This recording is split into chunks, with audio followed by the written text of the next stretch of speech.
Hello, Professor. My name is Nilesh Karka. The video summarizes my answer to the questions in assignment 1 for the financial management class. And here it goes, the answer and questions. First, the question is, suppose you want to start your own business after graduation, briefly describe your business plan. The question is about business plan. So I want to establish a partnership business whose name is Hot Bingo, and it will be located in Kathmandu. There are 6 incorporation in the corporation is engaged in manufacturing of spicy chili pickles. Our target is to produce hot chili pickles. As the demand of customer, we produce the healthiest pickle without adding any preservative. The ingredients are naturally extracted without harming environment. Our target market are in Asia and American countries because pickle are quite famous in those countries, mainly India, Pakistan, and USA and Canada. These are our main target countries. The pickles is made for the age group of 15 years, and from 15 years everybody can eat that pickle. In 2025, the corporation is targeted to gain 35% of its capitalization, and on 2024, our target is to earn $5 million.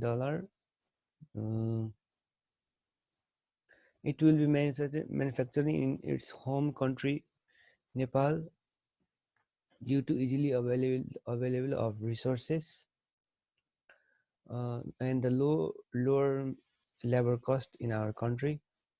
Taxes charges by government and lack of skilled manpower could be issue for establishing for the company. Currently, we will start our business with 7 employee, including board member. And the advantages as compared to others are the product can be stored for a long time and have expiry date till 6 months, which is better than other product compared. Other company need more human resources, but our company have less human resources. And this advantage could be like the slow process of economic recovery from the current crisis. Changes in the business environment can reduce our sales. And the second question is, the goal of the management is to maximize the value of business. Why is this goal different from profit maximization? The process by which a company can increase earning capacity is called profit maximization. The company ability to increase the value of inventory is called assets maximization. Maximizing profit averages the value of money over time, but maximizing wealth recognizes maximizing profit is a short-term goal, while maximizing value is long-term goal. Maximizing profit ignores risks and investment, but maximizing prosperity will overcome them. Maximizing profit is a criterion for achieving company operational efficiency. On the other hand, maximizing prosperity must get a large market share, maximize the profit needed for business survival and growth. The reason for maximizing profit is the need for accumulation of maximizing maximum profit level for growth, expansion, diversification, and protection against unforeseen situations such as economic recession, natural disasters, unexpected future losses, reduce competition, etc. And maximizing profit is a traditional method of carrying out inadequate and unrealistic attacks. while maximizing value is a modern approach and therefore quite compatible with financial management. And the third question is, what is the agency problem in corporate management? And list and explain a few ways of handling it. This is a common problem and exists in all organization, every organization, but in companies, church, be in company, churches, association, or government. The organization seeks to overcome this by introducing measures such as a rigorous review process, incentive for good behavior, and penalties for violation. Regulators decision. A moral risks arise when a person or organization that is isolated from risks can behave differently than if they were fully exposed to risks. In other cases, moral danger arises because managers and owners have different goals. For example, a company is considering a risky new investment but cannot help shareholders' value. Investments are in the interests of shareholders but not managers, who can lose their jobs if the business is not planned. Different solution could be like discussion. Problem can be resolved among the others by establishing an open discussion forum. Meditation. If the problem is known to the public, the agency can try to resolve the problem by meditating the conflict between the parties involved. And the fourth question is list and explain some of the key difference between GAAP and IFRS presented in the lecture. And it is divided into three: rules versus principle. GAAP is usually based on one on more rules, whereas IFRS is usually based on more principle.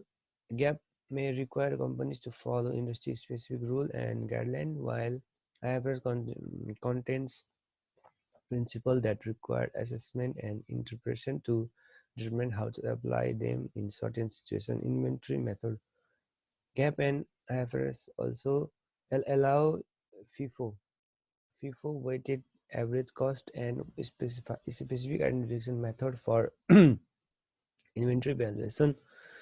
However, GAAP also allow the LIFO last in first out method, which is incompatible with IFRS assets. According to GAAP, property, factories, and equipment such as building, furniture, and equipment must be valued at historical cost and appropriately dispraised. According to IFRS, these assets are initially measured at cost but can then be increased or reduced to market value. And the last question is to consider income and cash flow statement using the information provided for IBA company below. Explain why net income from your income statement is not cash. The company generating the cash flow. Here is the given income statement and cash flow statement. Income statement is revenue minus expenses. The revenue is gross profit is 130,000, and we get the net income by subtracting revenue and expenses. And cash flow statement includes operating activities, investment activities, and financial activities. Hence, the change in cash is 69,000. The net result in the income statement is not the money the company has. Actual money amount is only displayed in the separate list on the cash flow statement. The profit and loss amount account does not contain several different transactions from the company. The company's operational, investment, and financial activities are not included, so they do not take into account the company's non-cash expenses in the business, such as non-cash expense, account receivable, account payable, and inventory. Investment, acquisition, and other investment activities are not included in the investment activities. That's my answer, wrap up answer and question. Thank you for your Assignment professor.